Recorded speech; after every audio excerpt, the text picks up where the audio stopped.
Hello, and welcome to our Facebook Live. My name is Pauline Limen. I'm the founder of Staritas Community Initiative, a Manchester-based charity with a mission to raise aspirations and break the cycle of Black people on their achievement in education, as well as promote the well-being of BME children and their families. And today with me on the live stream, I've got Alice Solomon, and Alice is a parent and teen relationship expert, and she's a founder of Reflecting Hub. It's a charity, again, based in Manchester here, helping parents build strong relationships with their teenagers, because as we know, when there is a good relationship between parents and their teenagers, then parents are able to influence their young people effectively. Alice also has extensive experience working in the criminal justice system. And so we're going to be talking today about BME youths and the criminal justice system. For those, we've all watched the news or on social media, we've all heard of the stabbings, the killings, the shootings and everything happening down in London so far. About 55 people have been, killed as a result of stabbings, killings, shootings, happening around the country. So we want to really explore, today with Alice, what are some of the reasons for this? And last year, David Lamy highlighted the fact that, in a report, he highlighted the fact that BAME, which is Black, Asian and minority ethnic young people, are 41% of people in custody of young people in custody are from Black, Asian and minority ethnic backgrounds. So it is shocking, it is alarming. And in that same report, he highlighted the fact that 9 out of 10 or 9 young Black people are more likely to go into custody, for a crime they commit as compared to their white peers. So we're going to be talking today about these statistics. What we're aiming to do here is to raise awareness of the issues, because when we watch it on social media or we watch the news, it's as if it's far-fetched, it's happening only in certain areas, but these things are happening even within our vicinities, and it's important for us to be aware of them so that we are able to, as parents, as a community, put in the structures, the support in place, educate ourselves so that we can, support these young people. We don't want our young people, going astray. We don't want to lose our young people to all sorts of dysfunctional, behavior and that kind of thing. So we're just going to head straight on to our discussion today. So Alice, I want us to talk about the statistics of BME young people in custody. Can you please tell us a bit about it from your experience, please? We cannot but admit that we are at a very critical stage at this moment in time in our society. And it is really sad that things are happening and statistics are really going up. And it's apparent that a lot of people think that it's only, in London that things like this, killings and, serious violence happen. But it is really important for us to understand that these are actually also happening within our vicinity, like you said. Mm-hmm. Statistics shows, in fact, if you read there is a report on the public domain by David Lamy, and he was actually analyzing how our young people are actually being drawn into the criminal justice system. And it actually says that 41% of our young people goes into the criminal justice system. And within 2016 and 2017, it also indicates that about 10% more of new entrants of young people are getting into the criminal justice system, which then means that if we have about 36%, we are having even 12% more than it was in the previous year. Yes. Okay. So what are these statistics? These statistics indicate that there are issues around young people that have never committed crime. They have not been known to the criminal justice system, and so these are all new. These are new entrants. Okay. These are new offenders, shall I say. These are actually, well, there are cases of reoffending, okay? But I'm trying to talk about the first entrants. Those are not actually being on the register and now are getting into crime. Okay. And there are cases of also reoffending, which is actually being kept at low because of all the resources and support that they get after they've been out of custody. Okay. That's really, really, really worrying. Absolutely. It is absolutely 10% worrying. seems a low number, but it is. If you compare the population within an environment, for example, if you have about 20% of people from the BME origin, and compared to maybe 70% of people from other ethnic group, and then comparing the number of the people from the 20% into, that is a lot. It's a lot. It's a lot. It's a lot. And that is why we cannot fold our hands. And especially bearing in mind that in Manchester, the demographics have changed in the past 15 years, where we have a large, migration of Africans into Manchester. So if things have changed within this time, I think it's really, really particularly concerning. in Manchester, where we live, for example, we need to understand that a whole lot of people are migrating from everywhere. From London, a lot of people are moving from London, from Birmingham, and they find Manchester being the second largest city, to London. They concentrate. You find all this influx of people from different ethnic groups, and if you also read the reports, you will find that it was said that London is now becoming a capital of drug dealings, of drug offences in the whole of Europe.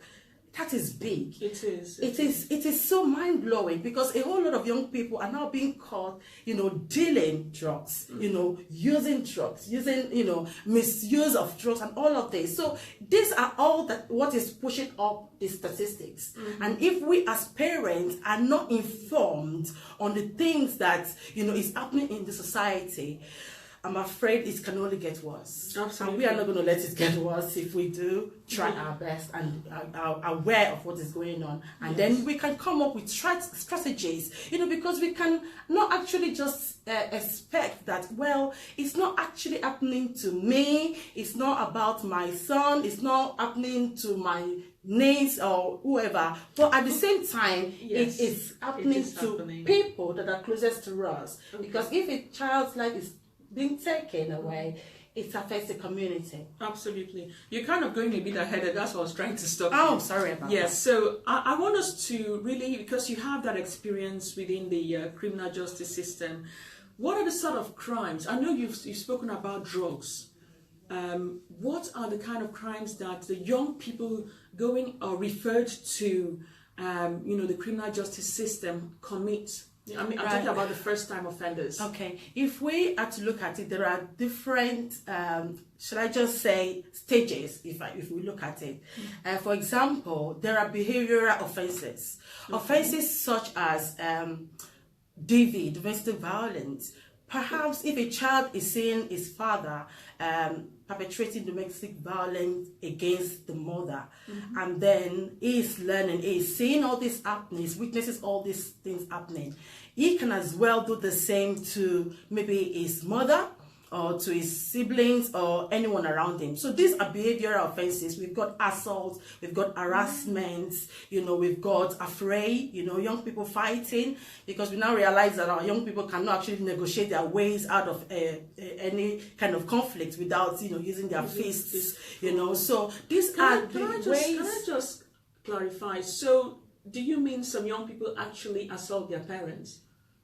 It's quite shocking and surprising and very disheartening to see that happen. And I'm sorry to say that it does happen, and it's actually another way that our young people easily get into the criminal justice system, because if you are not able to control your anger, because you find that young people are so full of anger and they do not have the understanding of managing such anger, and so they engage in assaulting other people or even their own parents. There have been instances of young person who's been asked to put off the phone, and before you know it, it's became a brawl. So there are things like that. It does happen. And so domestic violence can actually, if it happens within the family and the child is witnessing all these things, it's a kind of behavioral issue that can actually affect and influence the child as well, perpetrating the same, to, the peers. You find even in schools, the young people have been referred because they are, they're distracting other people, they are fighting in schools, and so many of such instances. Okay, that is really, you've said something really important there, and that is why I believe strongly that as parents we are role models, and the things we model to our children is what they pick up. So if the home is chaotic, the home is violent, there is violence, there is no love within the home, the children pick this up. Because when I see when I just watch the news and I see what happened, and I ask myself, can a child raised in a loving home go out and stab someone else? That is a question I ask myself. And we discussed it with my kids, and they wondered what is happening. And that is why, as you said rightly, I think the foundation is parenting. It is very key. Yes, it is very key. And because our young people spend their formative years with us, and the input, whatever we input into them, would always stay with them. Like you said, a child being raised in a very loving home environment, you would not, even there are some things that they would experience that they would be shocked to see happen because they have not been exposed to that kind of lifestyle. And then on the other hand, there's another aspect of offenses for the new entrants, which is basically due to their ignorance. You see, some of our young people, they were not born in the country, or they are being brought from abroad, whether from Africa or in other part of Europe. They are not informed about the law of the land, and their parents are not actually aware of the dynamics of the society that they live in, and so they do not understand or know how to help these young people understand and know how to navigate their way through. And so they are influenced, because they go to school, they are influenced by their friends, they are influenced by their peers, and even wanting to try out some new things. And so the ignorance, or their ignorance, can actually lead them into offending behaviors, you understand? And so if such child is not actually informed about there are some things, because they see some of their friends using some finger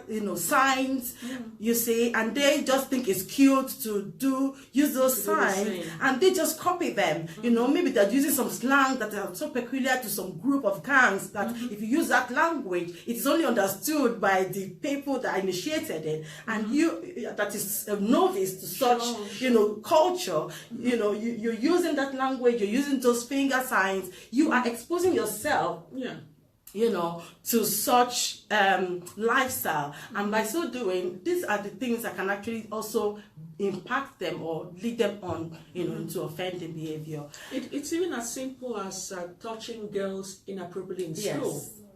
So our children really need to be aware of these things, and we need to teach them how to carry themselves decently. A lot of sexual assault actually is based on that, because we African, we are very peculiar about not speaking up or not communicate with our children about sexual activities and what have you. So they want to try it out. Maybe they've seen it on TV, on the YouTube, or on their phones, or in the videos, and they are just looking, what does it mean if you touch someone in this way? They just want to, and then if they have been reported, that's right. How would you explain? It is assault, absolutely. It is assault, and there are also instances of young people, being told to do something. Maybe they're in the school and their friend are taunting them, and getting them to, pinch somebody in the bum or things like yes. that, and they don't have the understanding or the the understanding of the effects and consequences, and they just carry on to do it. They are putting themselves in a very, very critical situation, and once they get on this pathway, there's a whole lot of other things that can then happen, because it then grows on from there, and then the last part of the offense behavior is the one that we call serious youth violence, which actually involves the gang, Okay. and also the drug dealing and misuse of Class B drugs. Okay. Particularly, our young people, I do say to a lot of parents that we want our children to be better than us. Yeah. So whatever you do in their presence, you should be rest assured that they're going to even do much better than you do. So if a child is using cannabis, it's possible because he's seeing his parents, smoke or something. That's right. Yeah. And they will want to use something more stronger than their parents. It's so unfortunate that our young people are no longer, their pleasures are no longer satisfied anymore with the things that satisfy their parents. Gone are those days if a parent just have a small bottle of Coke and you'll be so satisfied. But our young people want to take something very strong. So if you use a cigarette, there's every tendency of a child using Beyond cigarettes. So you see them carrying, such things as cannabis, Yes. as ST, all these spice and what have you. And so it is such a shame that we are not thinking about our effects on these young people and the things that we do that can actually also make them do what they do. So I do always ask parents that our children, the way they are, or the things that we're seeing around in the community, they all the way they are because of who we are. And what can we change to make this that is just all spot on. Exactly. Funke, it is just spot on. Role modeling. Role modeling. So, parents, we just need to rise up. Now, let's just look at the comments. The camera is a bit far from us, so we're going to try and read the comments. Thank you, everyone, for joining us. If you have young teenagers, please get them on to watch with you, because we're going to be talking about the triggers. We're going to be talking about the impact of offending on a child's future outcome. So, looking at the comments here, I can see Yinka says, hello, ladies. KG, well done, ladies. The fundamental problem of this issue is within our community. Thanks for that. I fully agree with you. Turn the camera. Okay. Are we upside down, Joyce? Is that what you mean? Please just let me know. Joyce says you are appearing sideways. Okay. To us, turn your phone around. Okay. Fine. So I'm going to try and do that. Thanks for drawing our attention to that. Okay, so please just bear with me. I'm just going to go around and turn it around. Okay, so you just put it upright? Yes. Yes, you just put it upright.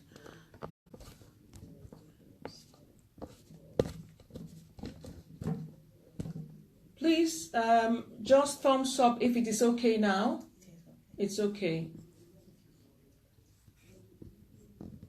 Okay, just tighten it better and just move it a bit. Perfect. Is that better? Okay. Okay, thanks for that, Joyce. I didn't realize that. So, good. So the next thing we want to talk about, there's always said there is no fire without. Thank you so much, Joyce. There's no fire without. There's no smoke without fire, sorry. Right, so what are the triggers? What are the triggers? Because parents need to understand what is it that triggers this anger in a teenager. I asked the question, why will a teenager take a knife and kill someone else? Why the desire to get involved in such dysfunctional behavior, antisocial behavior? I do believe that the home environment is really paramount to any child's outcome. And if we understand the importance of our role within the family, then we will be able to raise a better, children. Reflecting from my work experience and also engaging with a whole lot of young people, I see the traits of a child that is not being loved enough, because a whole lot of them feel unloved, they feel emptiness within themselves, they feel that I'm not able to speak to someone about my worries and concerns. So if you are in an environment where you feel like you do not belong here, you do not even know where you fit in the jigsaw puzzle, there's every tendency to want to seek attention. That is true. That is true. And so a whole lot of our young people that I know and I've engaged with, that is actually from my own personal view, from, having engaged with a whole lot of young people, they actually feel that they are not being motivated enough by their parents. And I see a lot of parents as well, working with parents, do not actually understand the importance of motivating their young people. Mm-hmm.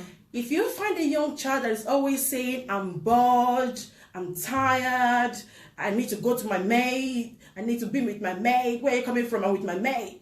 You need to start asking yourself a question.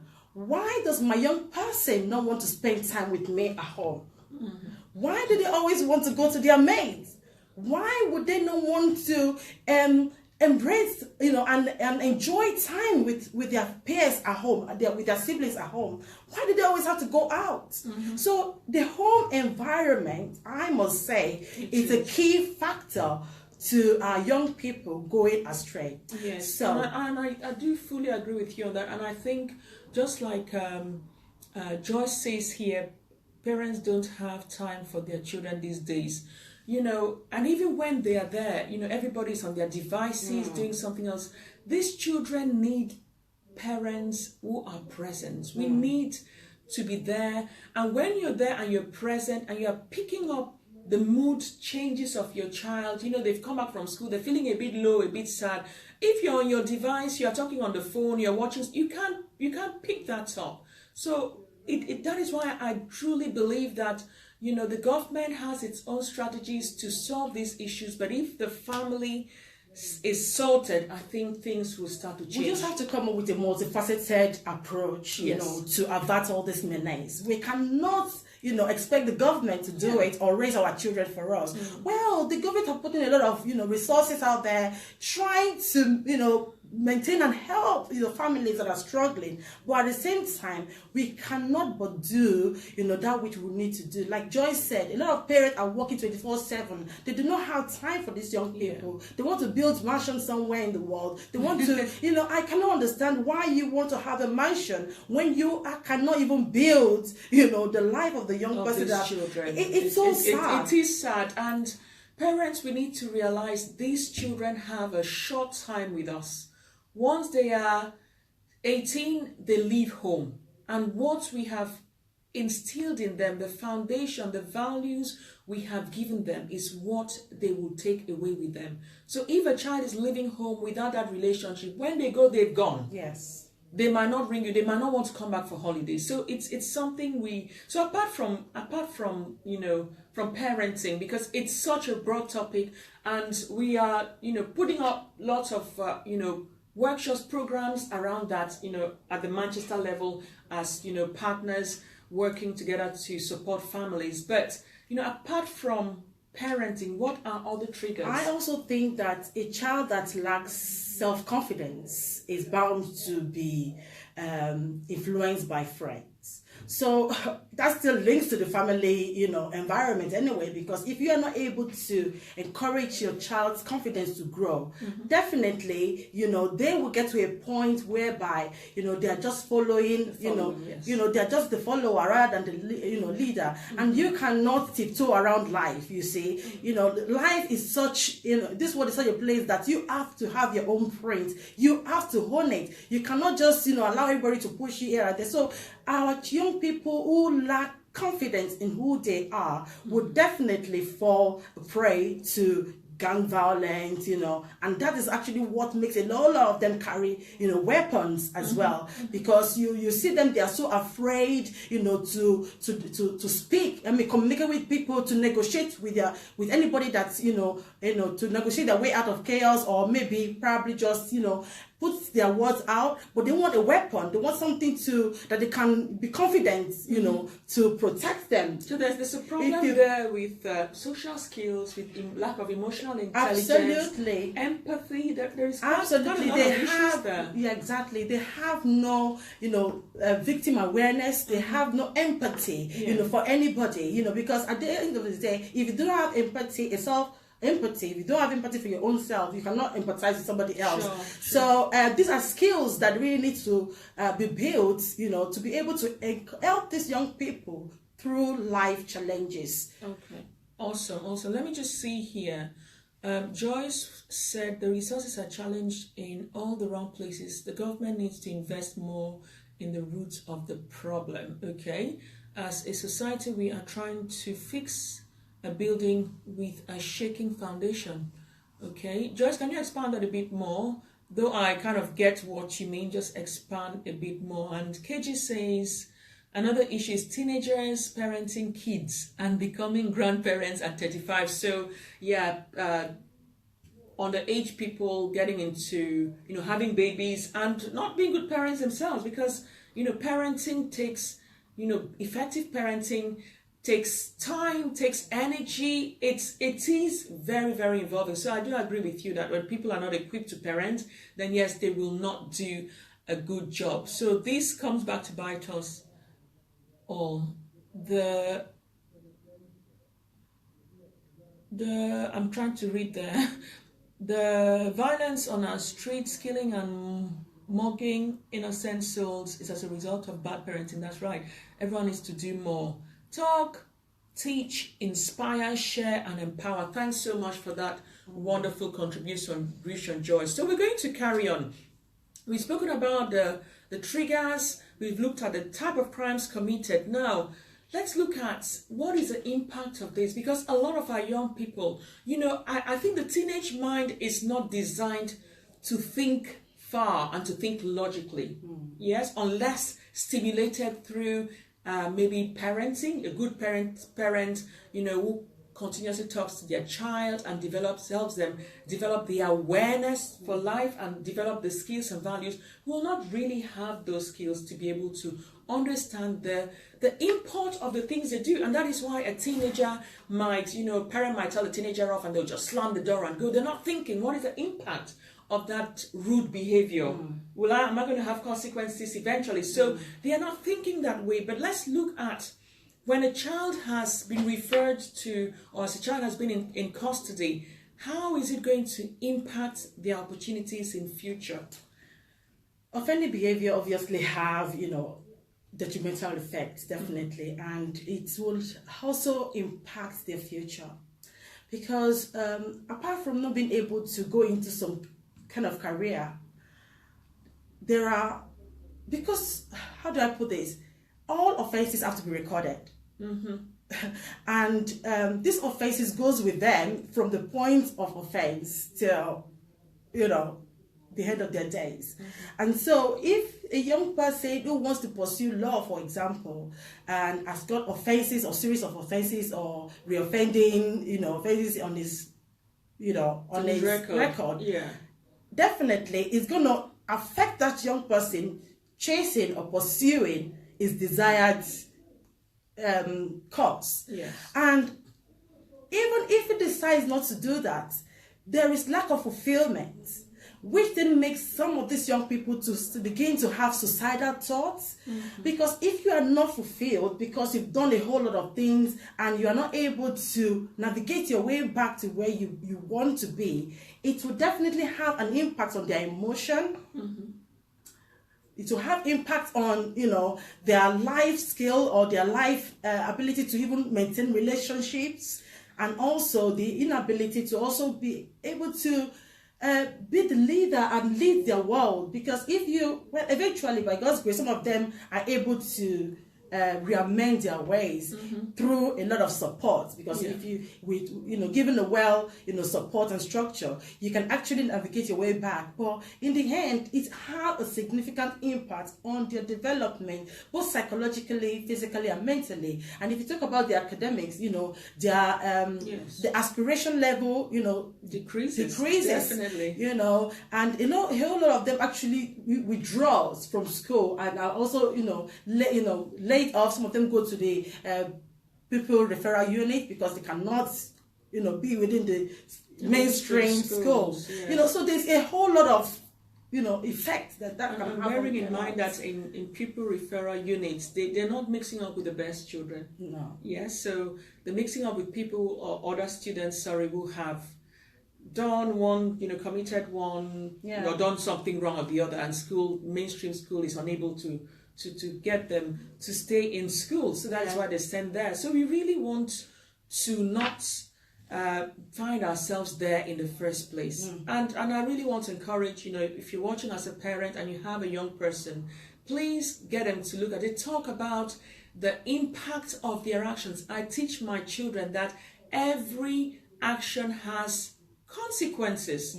And as parents, when we instill consequences, it's out of love. If children are used to never being disciplined, some parents are virtually afraid of disciplining their children. We're not talking about the cane here. There are different ways of disciplining children. Children need consequences.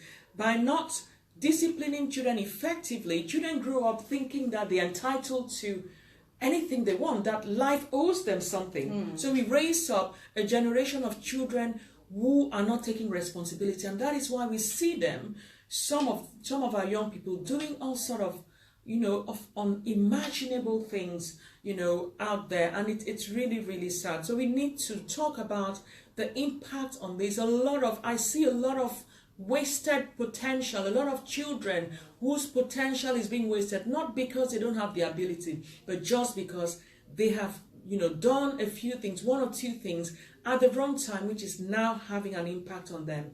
Okay, so what do you think? I know you've had a lot of experience working within the system. Do you think the government is providing adequate support for our for the young people? To be fair, and to put everything on a scale, the government are really trying, and they are actually putting a whole lot of resources into ensuring that struggling parents of the young people are being helped by the social services. Okay, and also they could get help in many other ways.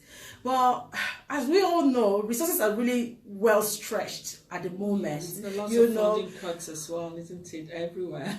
Absolutely. And also, we find that if there are about 100 people doing a certain job, we now have lesser hands, because of the cuts and what have you. So the resources are really stretched. And the input of the statistics that we have previously discussed, the number of people coming into this, system is so much that the resources cannot just cope. So the government are trying to ensure that young people are engaged through education, training and employment, and all of that. But at the same time, we cannot expect the government to do all of this for us.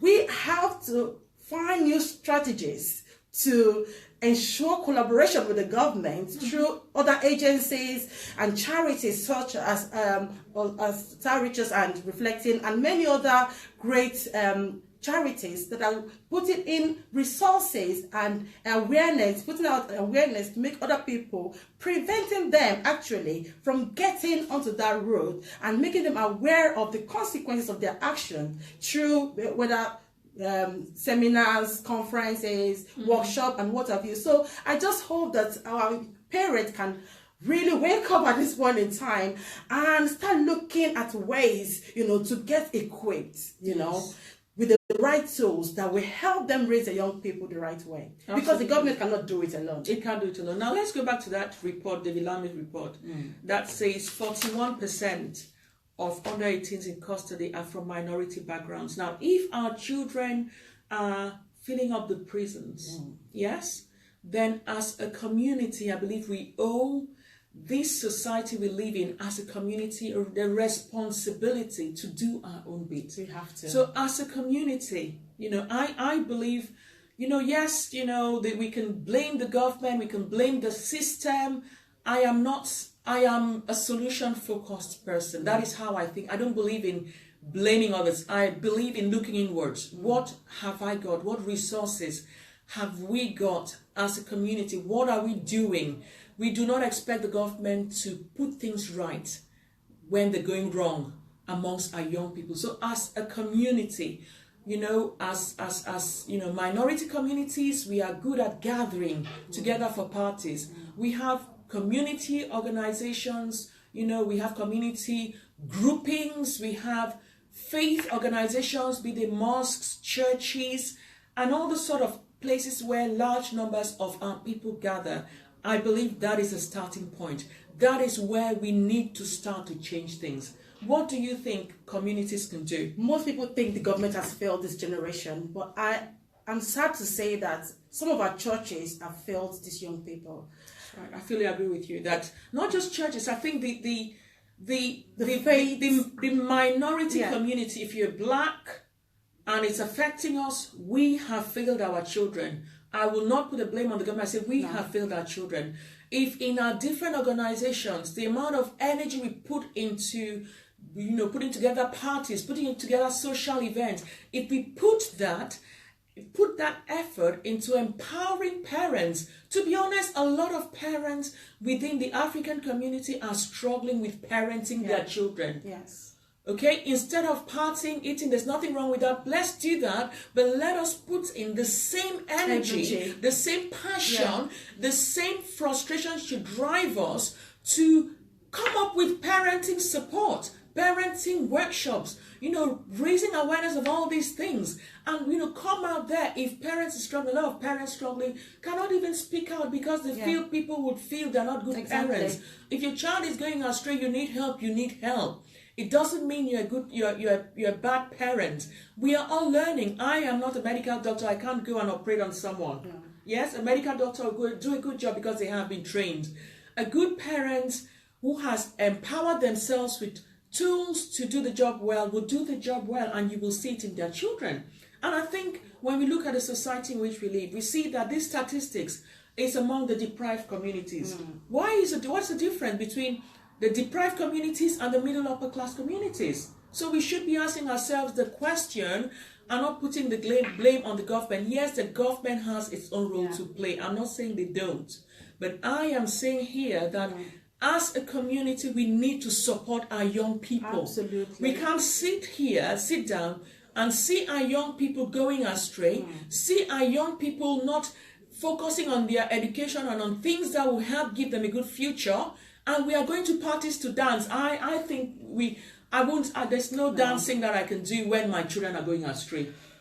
Absolutely. And also, what are we preaching? What are we teaching them? What are the teachings that we put across? Because all this, mentality of get rich quick, you can have, what you want. And we're not actually teaching our children the right values, We're not helping them to develop their skills, their confidence. We're not helping them to actually understand how to go through the processes of life. And we are just, associating them with success. Everybody don't want to go through, challenges.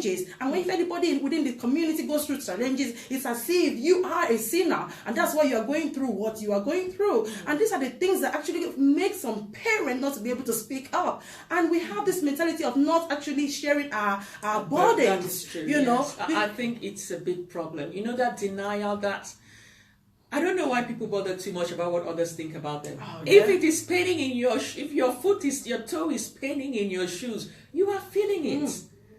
Speak out, seek for help. Seek for help. I think that is a starting point. I was engaging with a particular parent that I work and mentor the daughter. Apparently, this young person from the age of 10 has always been pushing the mother, always been, if the mother says anything, she just lashes out, and but thankfully she's coming, back, by God's grace. But what I'm trying to say is that this woman kept so quiet. This young person is now 16. This woman kept quiet from the age of 10 until she met myself, because she is scared to let the people know what she's facing in the home with her own young kid. Not even a boy this time, because other people will think that, oh, it's the boys are this. But we have to look into our children. They are individuals, yes. you know, and we have to understand how to work with them, how to parent them uniquely. Everybody is different, and so we have to have different strategies for different children. If you have 5 children, gosh help you, because you have to understand each child for who they are, and so helping them to know that yes, they are growing through, and equipping them with the right support that will help them come through on the other side. So another thing as well that I noticed as well is that you see a young girl of 15 or 14, whatever age they are, and they want to wear, you know, 150 pounds or 300 pounds, you know, weave or outfit, and their parents, because they want their young people to look good and people to think that they've got money, or people to think that they can look after their young people, and so they are encouraging them to actually, you know, get those things, and before you know it, the children will be shoplifting. The children will be going out with older, you know, male, because they want to be able to satisfy their pleasure. So we're not teaching them delayed gratification. I fully agree. The things that I see, you know, I work with children in school, and you see teenagers coming to school with designer handbags, and you know, eventually, I didn't work in a school in an affluent neighborhood, so you know that these parents are not actually, you know, they would have gone out of their way to provide this for their children, or someone is giving them somehow. So I think that is another discussion we can spend a full 30 minutes talking about. So I don't want us to go into that. Yeah. There is so much that, you know, so much work. We lack role models within the community. Yeah. Well, there are successful people within our community, but we are not coming out to support our young people. We need to be speaking to them. We need to say, look, I am a successful solicitor, for example. I've got the African accent. I was born in Africa, but I'm doing well. You are born here. You have no excuse to not do well. We need to be proactive as a community. Absolutely. We need to help families with struggling teenagers, parents within the community that have, you know, good qualities, you know, or that are able, to work effectively with teenagers. Let's support each other. That is how we will change our community. There's so much to talk about, Funke. I mean, it's something that I'm very, very, you know, both of us are very passionate about. That is why we do the work we do with parents and young people. So we'll going to unfortunately have to stop here. It's been a lovely, lovely conversation. I've enjoyed every bit of it. Please share. This is something that we all need to talk about and face the truth as it is. We must stop blaming the government, blaming schools, teachers for not doing their job. Someone once said, oh, you know, the teachers are not doing their job. You know, you're blaming the Sunday school teachers for not, you know, training your child. Well, it is our responsibility. Let's stop blaming others and let us rise up to our responsibility. There's greatness in our children, and we cannot let them down as parents. We cannot let them down as a community. When we do things right, our children will grow up, you know, have positive and better outcomes for their lives. Those numbers, we need to get them down. The statistics, we need to work to change that statistics and ensure that in this community, we are seen to add value and not to be, you know, a liability. So thank you very much, Funke, for joining me to this. You know, I'm sure we're going to have a few more. There's so much to talk about and we're both passionate. So you have a great, great weekend. God bless you. Bye-bye.